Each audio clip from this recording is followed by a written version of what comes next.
Kawhi was in the building today. Yeah, Kawhi was here. Had a nice conversation. I said hello to him this morning. He said hello back. And as you guys know, that's a step in the right direction. Yeah, he was here today.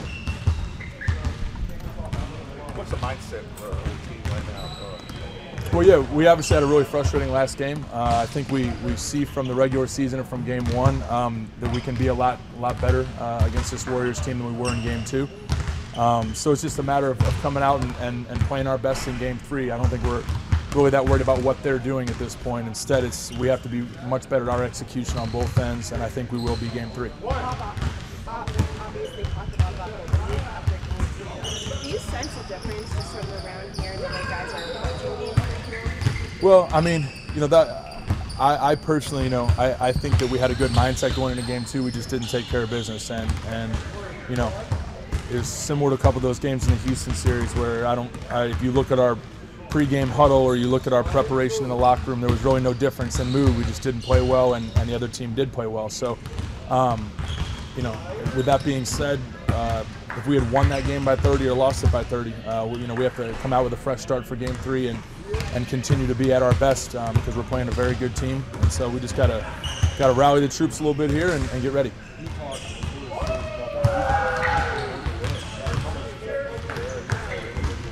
More than anything, I think they have a different kind of defense than a lot of teams in the league. They go smaller a lot and scramble around. You know, that's the thing, is that it's a very fast defense. I'll say, you know, they're constantly covering for one another and scrambling. And you saw some of the schemes they use against LaMarcus in the post where you know, from the bench I saw a few times where when LaMarcus turns, he has three guys literally sprinting at him. So you know, they just do some different things, and you know, amongst some of the chaos, we've made some turnovers, and so I think as this series goes on, hopefully we'll be a lot better with that. So when you're down 0-2 psychologically, is there sort of something to overcome?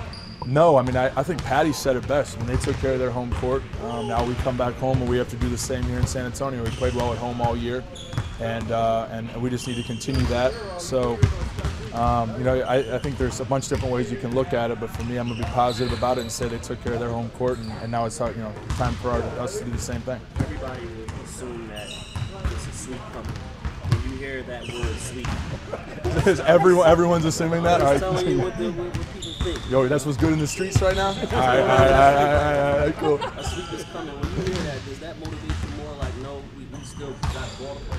I mean, that's a good question. I think that more than anything, for me, I just try to look at it one game at a time. And I know that sounds kind of cliche, but you know, we did the same thing in the Memphis series and in the Houston series. There were times when, you know, all of a sudden it's 2-2 in the Memphis series. Everyone's saying, oh, who's got control now? And obviously, you know, they're up 2-0. They're in control of the series, but we come back here and we just got to take game three as if, you know, it really is a must-win for us as far as, you know, want to go down 3-0. So have to come back and we have to give our best performance in game three. That's what's important. Does game one still linger that, you know, y'all should have won that game? Does that still linger? I know for me personally, game two is a lot easier to throw away and flush away after it's over. And you know, was it fun losing by 30-something points? No, absolutely not. It was a really depressing day as well. However, for me, that's easier to let go because we didn't play our best. I thoroughly thought that we had game one and we had great momentum, and unfortunately Kawhi goes down in that game and the tides turn, but we still had our chances, and that's a little more frustrating to look back on. But once again, we can't change that, nor can we change what's going to happen in game four and who's going to be available for it. Instead, it's just you got to, you know, come prepared mentally and physically to play your best in game three and roll the dice and see what happens.